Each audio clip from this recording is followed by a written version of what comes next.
Good morning. This hearing will come to order, and I want to thank our witnesses for being here today. On our panel, we have Dr. Morteza Farajan, Executive Director of the Build America Bureau of the Department of Transportation, Dr. Tracy Haddon-Lowe, a fellow at the Brookings Institution, Mr. Adi Nagraj, Chief Development Officer at McCormick Barron Salazar. Each of our witnesses bring incredible expertise in their respective fields, and we're eager to hear your thoughts on how Congress can improve access to financing for transit-oriented development. Funding TOD is a no-brainer. When we invest in neighborhoods around public transit, we create jobs, cut traffic, and protect the environment.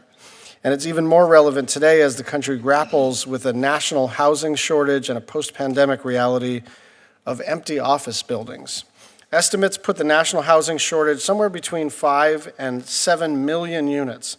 That leaves nearly 42 million American households cost-burdened, meaning they're spending more than 30% of their income on housing. And in the state of Hawaii, 30% sounds pretty good to most people. It's usually closer to 40 or 50%.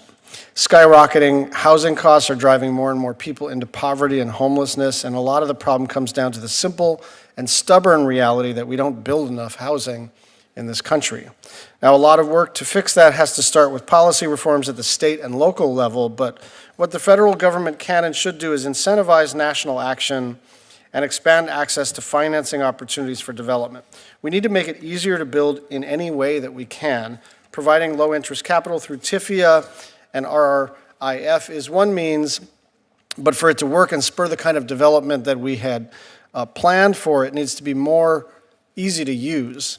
In 2015, the FAST Act expanded the TIFIA program to include housing projects near transit hubs. This direction from Congress was stalled by the previous administration, who neglected to address our housing crisis. But more recently, following guidance under the Biden administration, we're seeing real enthusiasm for it in states across the country. Project proposals are popping up in red states and blue states alike: Illinois, Florida, Utah, Texas, North Carolina, and the list goes on. But we've also heard from local government and developers that the credit rating requirements, fees, and lengthy review processes hinder them from accessing these funds for housing. And we've heard from DOT that limited funding for administration and oversight is preventing the program from reaching its full potential. These challenges need to be addressed by Congress. We need to simplify and streamline the credit review process, and we need to get DOT the resources it needs to make the programs as successful as they can be. The information we gather here today will help us to do that, and we look forward to hearing your perspectives and ideas on how we can strengthen the program and help to unlock its benefits for communities nationwide.